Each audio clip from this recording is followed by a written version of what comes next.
Jadi setelah ditulis perjanjian Hudaybiyah yang kita sudah sebutkan kemarin, maka tiba-tiba datang seorang sahabat yang sudah lama berislam, tapi belum sempat bertemu dengan Nabi sallallahu alaihi wasallam. Masya Allah ya. Jadi sudah lama berislam, tapi belum sempat bertemu dengan Nabi sallallahu alaihi wasallam. Di hari itu Allah takdirkan beliau pun bisa bertemu pertama kalinya, bertemu dengan Nabi sallallahu alaihi wasallam. Siapa dia? Beliau adalah Abu Jandal. Bukan Abu Janda ya. Abu Jandal ibni Suhail ibni Amr, anak dari Suhail ibnu Amr. Tahu Suhail ya, yang akad dengan Nabi, yang diutus oleh orang Quraisy mencatat ya perjanjian Al-Hudaybiyah. Nah, maka beliau pun datang kepada Nabi sallallahu alaihi wasallam. Betapa gembiranya, Pak. Ya. Betapa gembiranya Abu Jandal karena bisa bertemu dengan kaum muslimin. Apalagi bukan cuma satu kaum muslimin yang ditemui, 1399 orang, Pak. Apa kira-kira harapannya? Pasti akan dibela saya ini dan akan dibawa ke Madinah. Nah, Suhail ibnu Amr pun dikejutkan dengan kejadian itu. Ada anak saya di sini. Ada anak saya. Ini anak saya kurung di Mekah. Abu Jandal ini, Pak, salah seorang sahabat, anak dari dedengkotnya orang-orang Quraisy yang diikat ketika itu, Pak. Bapaknya pergi perjanjian dengan Nabi, tiba-tiba datang, Pak, lepas. Entah bagaimana Pak bisa lepas ini. Nah, maka Suhail pun sebelum meninggalkan Nabi mengatakan, "Hadza ya Muhammad awal ma uqadhika alaih an turaddahu ilai." Wahai Muhammad, ini orang pertama yang aku minta darimu. Agar apa? Untuk diserahkan. Karena kan akadnya, semua orang yang berlari dari Mekah menuju Rasulullah tanpa izin walinya, maka wajib dikembalikan. Seakan-akan Suhail ini memberikan pilihan. Apa pilihannya, Pak? Antara menyerahkan Abu Jandal atau tidak sama sekali ada perjanjian. Kalau kita gimana Pak kira-kira? Nah, maka Rasulullah pun dilema, Pak, ketika itu. Beliau melihat kesungguhan Abu Jandal ini untuk masuk Islam. Bahkan sudah lama masuk Islam. Kakaknya duluan, Pak. Kakaknya namanya Abdullah. Tapi berhasil lari dari ikatan Sahal ibnu Amr. Maka Nabi SAW pun mengatakan, fa'ajizhu li, wahai Suhail, aku minta dia darimu. Minta Rasulullah, Pak, ya, agar ikut bersama Nabi ke Madinah. Tapi Suhail mengatakan, ma ana bimuzihilak, saya nggak mau kasih kau dia, ya, saya tidak akan melepaskan dia untukmu. Nah, maka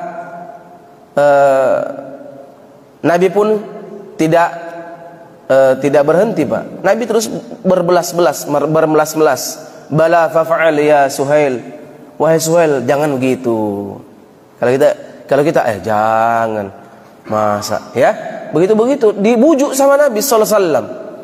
Maka Suhail pun mengatakan, ma ana bifa'il, saya tidak akan lepaskan ini anak. Apa yang terjadi? Maka Suhail pun, karena dia sudah lihat Rasulullah tidak kasih peluang, Suhail pun Abu Jandal pun ke belakang, Pak, ke kaum muslimin teriak, ya ma'syaral muslimin, aturaddunani ila ahlil musyrik. Apakah kalian, wahai kaum muslimin, ingin menyerahkan diriku kepada orang musyrik? Fayaftinuni fi dini, dan mereka pun bisa-bisa mereka mempengaruhi diriku. Masya Allah, kalau kita dengar begini Pak, bagaimana Pak?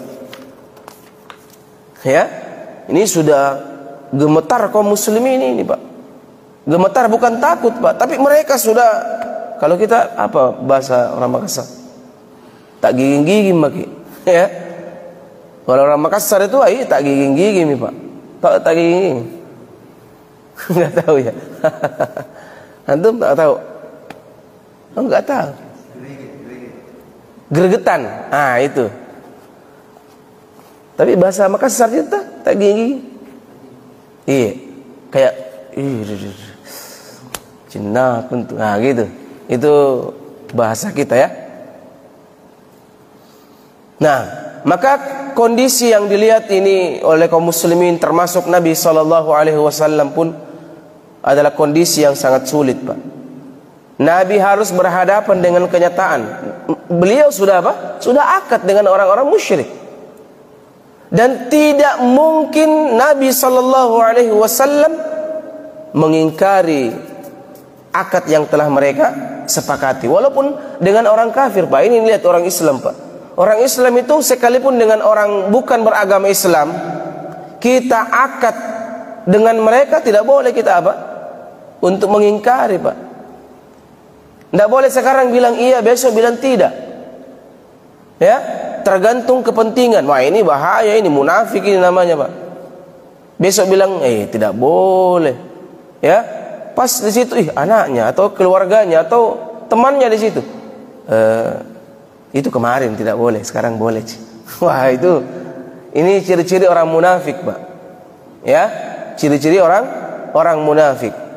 Orang Islam, orang yang beriman, apapun keadaannya tetap tidak. Dan dia wajib untuk melaksanakan, menyepakati akad yang telah mereka sepakati. Al-muslimuna inda syurutihim.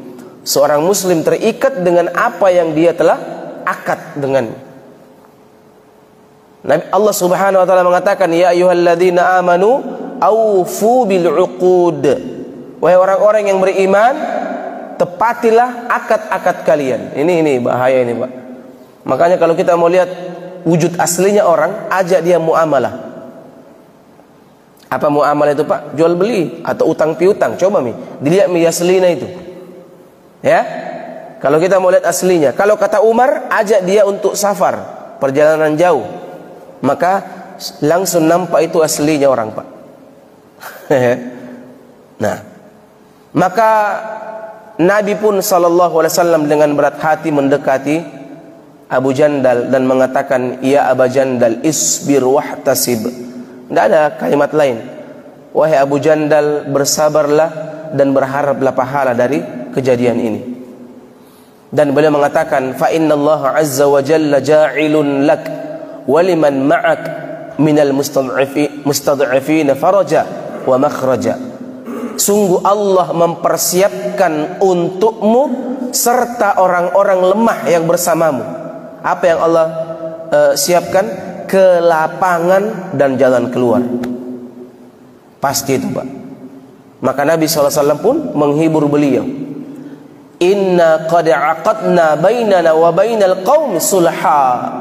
Beliau pun menjelaskan, kita telah menandatangani perjanjian dengan kaum Quraisy, dengan mereka. Fa'atainahum ala dhalik. Dan kita menjaga bersama. Ayo kita jaga ini, wahai Abu Jandal. Saya yang bersepakat, kita yang menjaga. Karena engkau seorang muslim, saya seorang muslim, dan saya yang berakad. Maka engkau sebagai seorang muslim wajib juga untuk menjaga. Wa inna lan naghdira bihim. Dan Nabi mengatakan, kita sekali-kali tidak akan melanggar perjanjian itu. Masya Allah. Lihat, ya, apa tindakan Umar? Ya, apa tindakan Umar radhiyallahu taala anhu? Ini Umar, Pak. Ketika beliau melihat Abu Jandal dalam keadaan seperti itu, tiba-tiba Suhail langsung menampar anaknya, Pak, dewan umum ini, Pak. Datang langsung ke Abu Jandal, ditampar-tampar sama Suhail bin Amr. Dia pukul anaknya di depan kaum muslimin. Dan inilah yang menambah sedihnya kaum muslimin, termasuk Rasulullah sallallahu alaihi wasallam. Maka Umar langsung mendekat kepada Abu Jandal. Ya, fa ataitun nabi beliau pun langsung mendekat dengan Abu Jandal dan langsung menyodorkan pedang, Pak. Subhanallah. Ya. Langsung menyodorkan pedang. Jadi Umar ini, Pak, langsung dekati siapa? Abu Jandal, dan langsung menyodorkan pedang. Tidak langsung sodorkan begini, tidak. Langsung dibukakan pedang, Pak. Dan Abu Jandal mengatakan, "Bersabar mako, Abu Jandal." Umar bilang begitu, "Sabar mako Abu Jandal. Sabar saja, sabar. Nih, sabar." Sambil dia menawarkan pedangnya. Dan Umar memang berharap agar Abu Jandal ini mengambil pedang ini, Pak. Ya, karena di dekatnya ini bapaknya. Tidak mungkin Umar yang tebas ini. Siapa? Bapaknya Abu Jandal, Pak, karena sudah akad dengan kaum muslimin, tidak boleh saling menyerang. Maka Umar berharap Abu Jandal ini ambil pedang ini, Pak. Sabar mako, sabar Umar. Abu Jandal sabar saja. Gitu, sambil menyodorkan pedangnya. Seakan-akan Umar ambil gitu. Ya. Nah, tapi Abu Jandal ini anak yang sangat berbakti kepada orang tuanya, Pak. Dan salah satu alasan Abu Jandal tidak mau lari ke Madinah karena taat kepada orang tuanya. Padahal beliau dibebaskan oleh orang tuanya. Beda si Abdullah ini. Si Abdullah, sudah ambil sepedanya, Pak, lari dia. Ya. Setelah beliau mengikrarkan syahadat di Mekah, lihat Nabi berangkat, beliau pun juga ikut dengan Nabi sallallahu alaihi wasallam. Maka Suhail bin Amr pun mengatakan, betul-betul keislaman itu membuat apa? Membuat orang durhaka, katanya, kepada orang tuanya. Nah, maka Abu Jandal pun tidak mau melakukan itu. Dia mengatakan kepada Abdullah, as-sa'ah, sa'ah. Ada waktunya, wahai Abdullah. Abdullah bilang, tidak, sekarang waktunya. Lari, sekarang waktunya. Abu Jandal mengatakan, tidak, ada waktunya, Abdullah. Abdullah pun mengatakan, tidak, sekarang waktunya. Ya, maka Umar pun dengan gregetan, Pak. Ini Umar kayak, sudah di atas di kepalanya darah, Pak, mengatakan, "Isbir Abu Jandal, fa inna mahumul musyrikun wa inna dam ahadihim damkal." Dia perkataannya Umar mengatakan, "Sabar wahai Abu Jandal, sesungguhnya mereka adalah orang musyrik, darah mereka adalah anjing." Ya, saking jengkelnya nih Umar mengatakan perkataan seperti itu, Pak. Nah, maka Abu Jandal pun kembali dengan sendirinya ke Mekah, Pak. Beliau sedih menangis, Pak, di jalan. Beliau pun kembali ke Mekah, dan Nabi sallallahu alaihi wasallam pun bermalam, Pak, di Hudaybiyah.